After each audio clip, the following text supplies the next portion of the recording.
I always thought we had a solid marriage. Sure, we had our ups and downs, miscommunications, the occasional cold shoulder after an argument, but nothing that ever made me question the foundation of us. Until the day I picked up her phone, it was an accident, really. I was digging through the couch cushions, searching for my own phone, when my fingers closed around hers instead.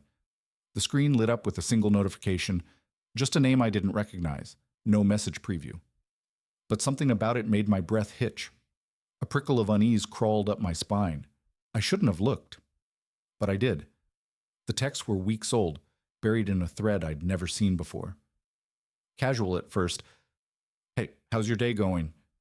Then flirty, then unmistakably intimate. My hands shook as I scrolled, each word like a knife twisting deeper. Plans to meet up. Inside jokes I wasn't part of. "I miss you." When I confronted her, she laughed it off at first. "Who, him?" "Just a coworker." But her voice was too light, her smile too tight. I threw the phone at her, the damning messages still glowing on the screen, and watched her face crumple. She admitted it. One time she swore, a mistake, a moment of weakness. It didn't mean anything. Then she told me she was pregnant, and the timing, the goddamn timing, lined up too perfectly with her confession. We hadn't been intimate in weeks before that. The math wasn't just off, it screamed the truth at me. The baby couldn't be mine. But the way she looked at me, tears streaming down her face, begging me to believe her, that was the moment our marriage cracked straight down the middle. The days after the discovery passed in a blur of sleepless nights and hollow arguments. I moved into the guest room, my mind replaying every detail, every lie, every excuse, every time she must have looked me in the eye and chosen to deceive me. The weight of it pressed down on me until I could barely breathe. She kept insisting the baby was mine. "You have to believe me," she'd say, voice breaking. But how could I? The dates didn't add up, the texts didn't lie. And every time I looked at her, all I saw was the betrayal, the way she had let another man touch her while wearing my ring. I filed for divorce before the end of the month. My lawyer, a no-nonsense woman with sharp eyes and sharper words, warned me that contested divorces with a pregnancy involved were messy. "Even if the kid isn't yours, the court might still factor in support until paternity is established," she said. I didn't care. I just wanted out. Friends and family rallied around me, their outrage a steady drumbeat in my ear. "I always knew there was something off about her," my brother muttered over beers one night. My mother, usually the voice of reason, just squeezed my shoulder and said, "You deserve better." Their support should have been comforting, but it only made the anger burn hotter. She hadn't just betrayed me, she'd made a fool of me in front of everyone who mattered. She tried to reach out a few times, calls I ignored, texts I deleted unread. The last one, though, stuck with me. "You're going to regret this." The divorce finalized faster than I expected. She didn't fight me on the terms. No alimony, no shared assets beyond what the law required. The only thing left unresolved was the baby. Her lawyer pushed for acknowledgement of paternity. Mine argued we had no proof. The court ordered a DNA test, but it wouldn't happen until after the birth. I told myself I didn't care. The kid wasn't mine. None of it was my problem anymore. But then he was born. A friend of a friend sent me a photo, accidentally they claimed, of her in the hospital, exhausted but smiling, a tiny bundle in her arms. I deleted it immediately, blocked the number, drank until I couldn't see straight. It didn't help, because no matter how much I tried to convince myself otherwise, a part of me still wondered, what if she's telling the truth? And that doubt was worse than the anger. The court summons arrived 6 weeks after the baby's birth, a crisp legal document demanding my presence and my DNA. Her lawyer was pushing hard for an official paternity determination, which meant child support, visitation rights, and a lifetime of complications I wasn't ready to face. My attorney's office smelled like coffee and expensive perfume, her manicured nails tapping the desk as she laid out my options. "They're not backing down," she said. "If we don't agree to testing voluntarily, the judge will order it." I slammed my hand down hard enough to make her pen roll. "Why the hell would I volunteer? That kid isn't mine." She didn't blink. "Then prove it." That night, I paced my apartment like a caged animal, my thoughts chasing each other in circles. The math still didn't add up. We'd been barely speaking, let alone sleeping together, in the months before her affair came to light. And yet, My phone buzzed in the dead hours of the morning. An unknown number. No words, just a grainy photo of a newborn's tiny fist wrapped around an adult finger. I didn't sleep again after that. The lab was all white walls and fluorescent lights, the air thick with the sharp tang of antiseptic. A bored technician swabbed the inside of my cheek while her assistant labeled vials with clinical efficiency. It was over in less than 2 minutes. Results in 7 to 10 business days, the woman said, snapping off her gloves. I marked each passing day like a prisoner counting down to sentencing. My brother dragged me out for beers the night before the hearing, clinking his bottle against mine with forced cheer. Either way, it's closure, he said. I didn't tell him about the dreams, the ones where I cradled a wailing infant who looked up at me with my own eyes. The envelope felt unnaturally heavy in my hands when they finally gave it to me in court. Her lawyer had a smug twist to his mouth. Mine stood stiff-shouldered beside me. Across the room, she sat clutching our son, though I didn't know it yet. Her fingers digging into the blanket wrapped around him. The paper made a sharp sound as I tore it open. My eyes went straight to the number. Probability of paternity, 99.99. The courtroom noise faded to a distant hum. The judge was speaking, but the words might as well have been underwater.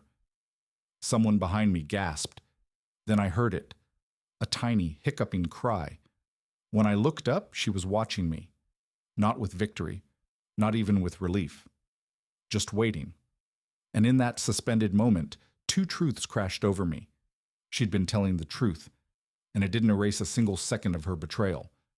The gavel cracked like a gunshot. The bailiff recited terms for visitation. My lawyer started murmuring about appeals, but all I could think as I stared at that piece of paper was, I have a son. And I'd already missed his first smile, his first bath, his first everything. The drive home from court was a blur of stoplights and half-formed thoughts. I gripped the steering wheel until my knuckles turned white, the DNA results folded neatly in my breast pocket like a live grenade. 99.99%. The number played on a loop in my head, each repetition sending fresh waves of nausea through me. I pulled into my driveway and sat there, engine running, staring at the empty car seat in my rearview mirror, the one I'd never used, the one I'd bought months ago, before everything fell apart, when we were still picking out names and arguing about nursery colors. My phone buzzed with a text from my lawyer. Call me tomorrow to discuss next steps. You'll need to file for visitation rights. Visitation. The word felt foreign, clinical, like we were discussing a custody agreement for a dog, not a child. My child.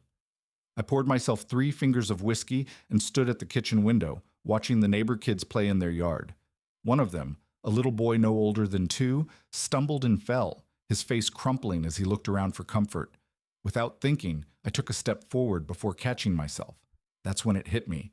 Somewhere across town, my son was doing the same thing, crying, needing, and I wasn't there. The next morning, I found myself parked outside her apartment complex, engine off, hands shaking. I hadn't called, hadn't warned her. I just sat there for 20 minutes, debating whether to knock or drive away. The decision was made for me when she came out the front door, pushing a stroller. Time slowed. My breath caught. There he was, a tuft of dark hair peeking out from under a blue blanket, tiny fists waving at the sky. He looked so small, so impossibly fragile. She hadn't seen me yet. I could still leave. Then the baby made a sound, a soft coo that carried across the parking lot, and something primal in my chest snapped into place. I opened the car door. Her head whipped around when she heard the slam, her body tensing like she was preparing for battle. We stood 10 feet apart, the air between us crackling with everything unsaid. I got the results, I said, my voice rough. She nodded slowly, one hand gripping the stroller handle like a lifeline. I know. The baby gurgled, breaking the silence. I took a step closer, then another, until I could see him properly, the curve of his cheeks, the way his nose wrinkled just like mine in baby photos. What's his name? I asked, the question tearing out of me. She hesitated. Daniel. After your ... Her voice broke. After your father. The admission hung between us, heavy with meaning. She'd named him after my dad, the man who'd worked 3 jobs to provide for us, who'd never missed a single Little League game. I reached out, my hand hovering over the stroller. Can I? She bit her lip but nodded. When my finger brushed his tiny palm, his fingers closed around mine with a strength that shocked me. And just like that, I was lost. She was crying now, silent tears tracking down her face. I was wrong about everything, but he's yours. He's always been yours. I didn't forgive her. Couldn't. Not yet. But as I stood there with my son's hand wrapped around my finger, I realized something terrible and beautiful. The divorce had ended our marriage, but we'd be tied together forever. The court ordered supervised visitation, 2 hours every Saturday at a neutral family center. I arrived 20 minutes early, pacing the sterile playroom with its bright plastic toys and 2 small chairs. The social worker gave me a sympathetic smile that made my skin crawl. When she wheeled him in, Daniel was bundled in a striped onesie I didn't recognize. His eyes, my eyes, widened at the unfamiliar surroundings. "Hey," I said, my voice cracking. I reached out, then pulled back. What if he cried? What if he hated me? She placed him in my arms before I could overthink it. The weight of him shocked me, warm, solid, real. His tiny fingers gripped my shirt collar as he studied my face with solemn curiosity. A milky scent rose from his skin, something primal and sweet that made my throat tighten. "He likes being walked around," she murmured, hovering near the door. So I walked, back and forth across the linoleum, murmuring nonsense while he blinked up at me. After 10 minutes, his head drooped against my chest. The social worker cooed about how comfortable he must feel. She didn't understand. This tiny human trusted me instinctively, despite everything, despite my absence, my anger, my refusal to believe he existed. When visitation ended, she took him back with practiced ease. Daniel whimpered at the transfer, his face crumpling as she buckled him into the car seat. "Next Saturday?" she asked, avoiding my gaze. I nodded, unable to speak past the lump in my throat. The empty playroom echoed as I sat alone afterward, my arms still humming with the ghost of his weight. The social worker's pen scratched across paperwork. Father engaged appropriately. Bonding observed, none of it captured the truth. In 2 hours, he'd ruined me, and I'd spend every Saturday after this trying to deserve him. The first Christmas after the divorce landed like a sucker punch. My family's living room overflowed with wrapping paper and laughter while I sat stiffly on the couch, nursing eggnog that tasted like ash. My niece squealed as she tore open a toy, and suddenly all I could see was Daniel, 8 months old now, missing his first Christmas morning because of the custody agreement. At exactly 2:07 p.m., my phone buzzed. A photo from her number, no message, just Daniel in a ridiculous reindeer onesie chewing on a bow. His 2 bottom teeth glinted in the flash. I excused myself to the garage, where I stared at the photo until my vision blurred. The next morning, I showed up unannounced at her apartment with a gift bag. She opened the door in pajamas, dark circles under her eyes. Daniel clung to her hip, the same onesie now stained with pureed carrots. "Merry Christmas," I said, thrusting the bag forward. Inside was a stuffed elephant, the kind with crinkly ears I'd remembered him liking during visits. And beneath it, a smaller box. For her. Her hands shook as she opened the velvet jewelry case, a simple silver pendant with Daniel's birthstone. It's not for you," I said, watching our son grab for the shiny chain. "It's for him to know his parents didn't completely ruin his first Christmas." The silence stretched as Daniel gummed the pendant, drool shining on the gemstone. She finally met my eyes. "Stay for dinner?" The old anger flared. How dare she act like we could be a family after everything? But Daniel squealed and reached for me, his sticky fingers brushing my wrist. I stepped inside. We ate microwave turkey dinners at her rickety kitchen table, while Daniel banged a spoon. She didn't apologize. I didn't forgive. But when he started fussing, we moved in unison, her grabbing a bottle, me clearing space on the counter. Later, as I buckled him into his high chair with the elephant beside him, I realized this wasn't reconciliation. It was 2 broken people building separate bridges to the same tiny island. The call came at 3:17 a.m., her number flashing across my screen with an urgency that had me upright before I answered. "Daniel's in the ER," she said, her voice thin with panic. "He fell, it hit his head. They're doing scans now." I was pulling on jeans before she finished speaking, car keys in hand. The hospital waiting room smelled like antiseptic and fear. She sat crumpled in a plastic chair, Daniel's favorite blanket clutched in white-knuckled hands. When she saw me, she didn't speak, just pointed to the double doors. The sight of him in the pediatric ICU, small body dwarfed by wires and beeping machines, stopped my heart. A purple bruise bloomed across his forehead. Concussion, the doctor said. We're monitoring for swelling. I reached into the crib. His fingers curled weakly around mine. She broke then, great heaving sobs that shook her entire body. I turned my back for 1 second. He climbed the bookshelf. I should have comforted her, should have said it could happen to anyone. But all I could think was, this is why he needed 2 parents. We kept vigil on opposite sides of his bed, trading shifts for coffee and bathroom breaks. When dawn broke, Daniel finally stirred, blinking up at us with groggy confusion. His first word when the tube came out wasn't "Mama."